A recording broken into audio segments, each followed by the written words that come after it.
say goodbye. How you doing? How are you? I wasn't off.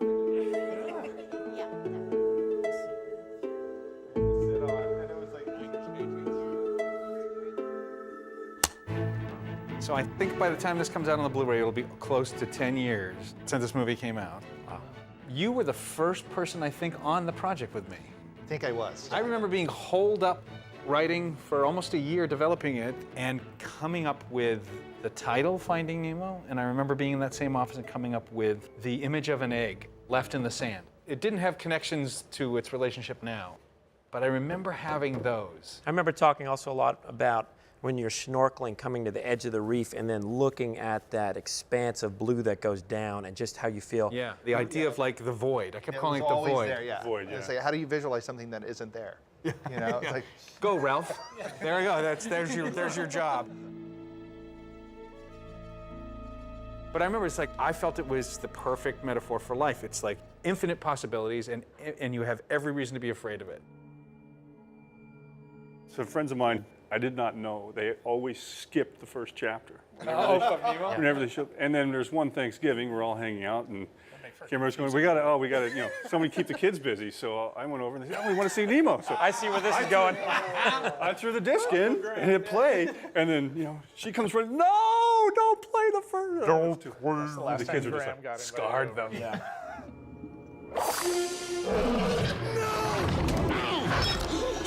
That is a pretty tough scene, though. In terms of the intensity? Yeah.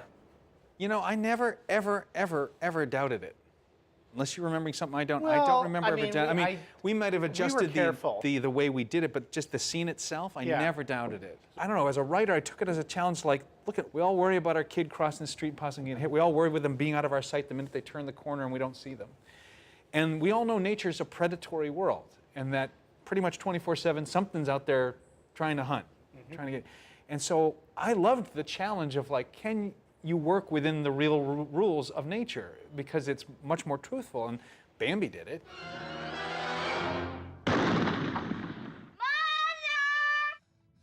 Coral? And the minute I put it in that space, it's much more interesting to go, how do you deal with that if that is the truth, and you're the person trying to still raise a kid? So that was really was the whole point of the movie. Yeah. I knew there were so many other flavors of what a Pixar film could be, and that this was, and I was pretty sure this could be one of them, and that if we were lucky, it would give license to do that even more. We were pretty cognizant of that. I mean, we talked about it a lot, that we were kind of owning that, and the sort of emotional tone of this film. Which is, again, so interesting, because that was the first time I remember a lot of naysayers publicly saying this is going to be Pixar's first flop. I mean, There was a lot it doesn't of that. look like it's any People good. don't remember that, but there was a lot of that. The other problem on that movie, if we can talk about it, is just that, you know, Nemo wasn't the kind of the big sexy film at the time being made. The Incredibles, Brad was making The Incredibles, and everyone just knew that that was going to be an amazing looking movie, and everyone was excited about it, and people weren't quite so sure about Nemo. 10 years ago, we didn't know. Well, actually, it was 14 years ago, right, when we started or something, that we 99. didn't know if we could even sell it to ourselves. Right, internally, let alone could we do it. And I remember thinking then that this was a perfect medium to execute underwater. But I knew nothing about fish. The reason I came up with clownfish was because we were getting all these catalogs because we had little kids in our house that used to start getting all this crap kind of stuff. And there was always this orange fish with 2 white stripes as one of the icons that tended to be in towels and on wallpaper. And I'm like, wow, this is used a lot, and it made me want to know what kind of fish that was. Got a coffee table book, opened it up, and there's these 2 fish sticking out of an anemone, and it already looked like a parent-child. And I found out they were called clownfish, and it was just kind of from then on, it was like, done. so that's the beginning of the idea. Now we had to do a lot of research. And one of the things we had to do as a group was take scuba lessons. Who went to the Classes Monterey here. trip? Did you? No. I was already certified on that. You before that, backed but- out of that? So it's just the 2 of us? We did our classroom here at Pixar, and we were like so excited we're going to go in March to Monterey. We wore these 5mm suits in which you gain in warmth, you lose in mobility. So we're like the Michelin men underwater. I remember looking out there and thinking they were all professionals. And then we go out, like awkward Darth Vader's like, getting out in there and realizing, oh, these are all people trying to learn and they're all trying not to drown and they're all trying not to, and I'm trying not to let them grab me and pull me down. It was like the worst scenario. It was so awful. And what was great, of course, is when we went to Hawaii, you jump in, it's like a giant swimming pool. So Hawaii was Wasn't the there a better trip where you got sick? So before most people showed up, you were diving in Maui, the backside of Molokini, which is a sheer drop-off. And on the boat, I'd taken my seasickness pills, which I hadn't taken quite early enough in the morning. And we went down for a dive, and you go off a ledge just to the abyss. Got back on the boat, I'm blah, blah, blah, blah. blah, blah, blah, blah, blah. Mid-sentence. You did it so casually that I was like, did I just see what I thought I saw? You always eat bananas and drink fruit juice on a dive boat because they taste the same going in as they do coming out. At which point, everybody poured fruit juice. This interview's over. That's it. All right. This interview's over. Good tip. And I didn't get to dive with you guys. But at the end, we went to Australia to do press, and we didn't want to say that we had never gone diving on the Great Barrier Reef. Right. So I got certified on the Great Barrier Reef, which was pretty awesome. When we got to Sydney Harbor to go to our hotel, and there were all these seagulls everywhere, and they're all going, mine, mine, mine, mine, and we're like, that's them. It's like meeting like the star of the movie. We're like, that's them. Here they are. But just even the look of Sydney Harbor at night, I had that feeling that you get when you get to visit a movie set. And originally, the seagull flight took place through the city, which we could have done, but when you're in the middle of something, you don't get a good view of it. And I went on a tour around Sydney Harbor, and I was suggesting maybe we set it across the bay. You look across the bay, and you have what most people know of Sydney: Needle, Bridge, Opera House. If you didn't have those three things, you wouldn't know where you were. Right. The first research trip I got to do, this is when, if you're on Ratatouille, you get to go eat in, 3-star restaurants in Paris and all that stuff. Our first trip was to the sewage treatment plant. They showed us how the whole thing worked, and then Andrew goes, okay, I've got a question for you. If a little clownfish came in right here. Basically, no, it would never make it. No. It's funny that you did that whole research trip to the sewage treatment plant. Then we cut it out. Well, when I came onto the movie, one of the very first things that I did was suggest that you cut that whole sequence out. How much did I fight you? I remember. Long pause. I think there was a long pause at the lunch, and then you agreed at that lunch that it probably Well, could some of the come same out. components of that going through that system ended up in the escape sequence through the tank and the filter system. So that's right. you got a We little bit stole of a that little back of that, in there. yeah. Yeah. But it's interesting. I mean, it's just interesting. It happens on every film that we make. You have sequences that you just think are absolutely necessary. And it's sometimes not till you get the whole thing up, and even a lot of it animated, and you really see what you have, that you come to realize that something's just not needed. Right? I mean, I know myself enough now that I probably go overboard with that stuff on the third act because what you don't have the objectivity to see is what you can afford to lose. When you get to a certain point, fresh horses always seems to be helpful. I mean, you came in a little bit later, I came in a little later. A lot of our successful films have been when you have someone coming People come in fresh. later who haven't been on it, nothing's precious to, and they're... Because one of the first things I did when you had me come on in the movie was I went back and watched every version of the movie. But the only thing I remember specifically that you had taken out that I argued to put back in was having Nemo actually say, "I hate you." I hate you. Because that had been jettisoned along the way. I mean, if you remember when you guys came on, I had hit a wall. It was a tough fall for me. I just couldn't figure out what was wrong with the movie, and I was getting to this dangerous place where I was questioning, fundamentals of the movie. But at the same time, I don't think we had a morale problem internally because we were so excited about it. And we did have a good time. Absolutely. And that really seeped into the film, I mean, one of the special moments for me in the film was just a night where we stayed late and we needed to figure out how does marlin out in the ocean communicate to a kid in a fish tank?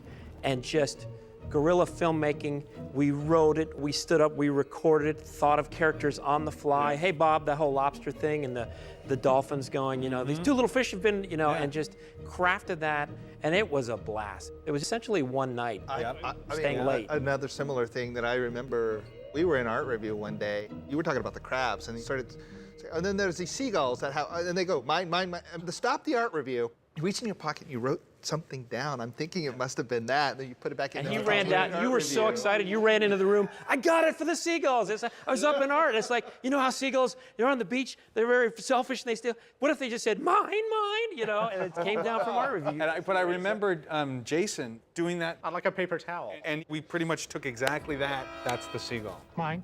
One of the things I remember, the jellyfish scene was coming along, but something about it for you wasn't working. It felt perfectly perfect.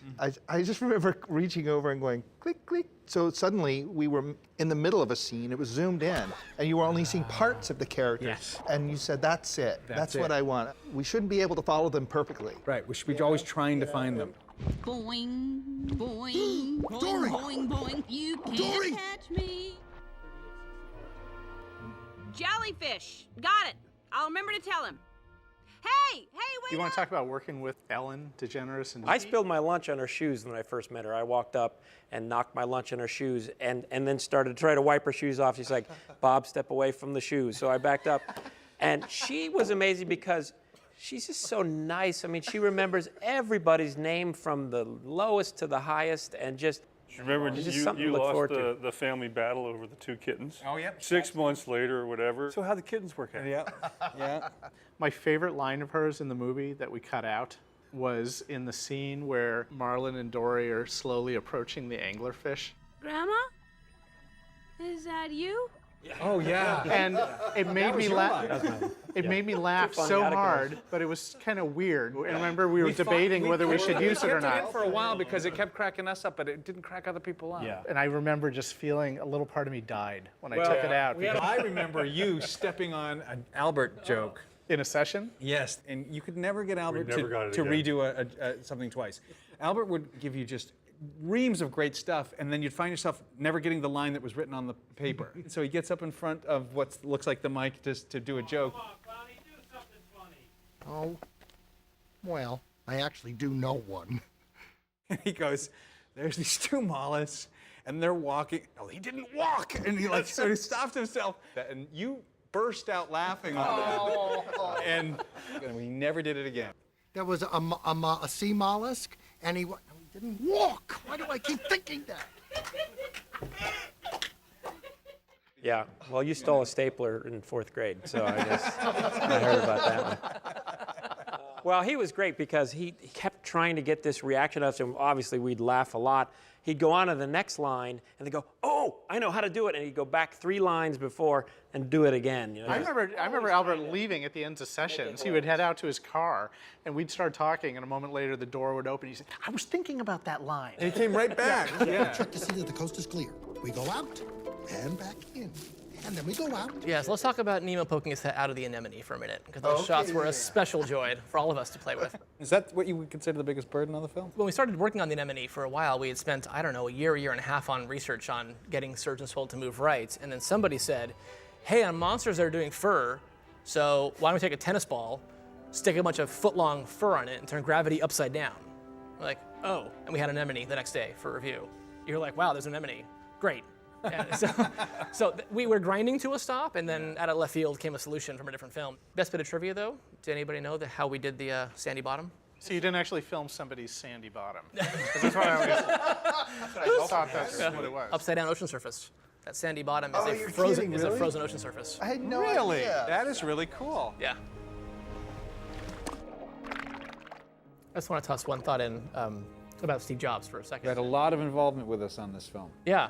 I remember him coming by and taking a look at some of our very first water simulation tests. Some of the first decent looking water coming back and just kind of, wow, this is pretty amazing stuff. And it was just so energizing getting that from him, because then he could start to see what the film was going to do from that side as well. One of the other things that I find very impressive is the level of acting and animation in the film. Because one of the things Andrew was adamant about from day one I seem to be is... adamant a lot in these things. Do I? Well, you were. I was. And it was good. It was just that he didn't want overly anthropomorphized fish. Yes, they had to act. Yes, they had to express things. I mean, there is a story to tell. Yeah, could you use the grammar of natural fish motor movements? And that's a very limiting thing with these fish. I mean, it's a face on a body. I mean, how do you this is all you got, right? But it was a big challenge for the animators. But they also then had to deal with the idea of gravity and density, which they did superbly while acting. You love when the animators would go, oh, there's basically two types of swimming. There's rowers and there's flappers. Right. Just to suddenly find those keys. Those little They just help you so much. The amount of like firsts that came with this film, I mean, not only from what made it on the screen, but what had to go behind the scenes to make all that was, I mean, we completely reorganized the pipeline of how we made a movie for Nemo. I remember getting in discussions with people saying, well, no, that's not how you make a computer animated. It's like, okay, there's only ever been 5 of these things, and we did them all. So if there are some rules, we can break them. Exactly. For me personally, working on it and then seeing it come to life in the computer with all the artistry, it's almost as if I didn't work on it, because it's like this whole other thing, better than you could possibly imagine. And then, of course, to see it come out and be such a success was just phenomenal. Yeah, I know I'll never work on anything that will be as long-lasting and in the zeitgeist as Nemo was. I mean, it's kind of crazy. It was like double what we would have even let ourselves imagine it could be like. Well, you would never enjoy it. I remember I had so much. There's a reason that father's like he is in the movie, Marlon. I had so much confidence in the movie by the end. I did not. And you would not accept. I'm so superstitious. I know, but you would not allow yourself to think that we had something good on our hands. I mean, it was like pathological. Well, all my 3 kids were born after the film, so they've come to the movie now. It's a thing that's part of the culture in the playground and discussed at kindergarten, and describing the characters and speaking whale is stuff that they just do. I don't know, something about the fish and stuff, people use it as terminology. When you go to any aquarium and you walk up to a clownfish, someone will yell, Nemo, and I've never been on a beach where someone hadn't said, mine, mine, mine. That one stuck. You're sitting at your desk doing this, and then somehow it's out on a beach. Internationally, it's in the lexicon of aquarium viewers now. Well, when I'm in an aquarium now, the kids will be saying, hey, there's a Nemo, and there'll be like a manta ray flying around. I go, hey, it's a Mr. Ray over here. I thought we were going to hear some Mr. Ray right now. Oh, nah, later, okay. I'm still getting emails with sushi and Nemo. Yeah. No. Remember that first game? Oh, it was funny the first 7,000 times. Wasn't there, like, when we were doing press before the movie came out, the #1 question we were always asked is if we were going to have sushi at the wrap party. Yeah. Yes. Yeah? That's right. Which we did. For me, looking back at the film now, watching it with my kids, I see the film, but I also see all the people and the work that went into the film when I watch it. So it's as if for, almost 2 hours you're watching a yearbook playback. Yeah. The most interesting screen of a film is the one where the whole company would come and they just applaud at the strangest times. Like, here's this shot. Oh, look, there's 10,000 jellyfish. Whoa! Because they know how hard that was. If you still got something in your cups, I'd say cheers to 10 years, and let's hope we're still talking about it 10 years from now. It's been a pleasure and an honor. You're adamant about that. I'm adamant about it.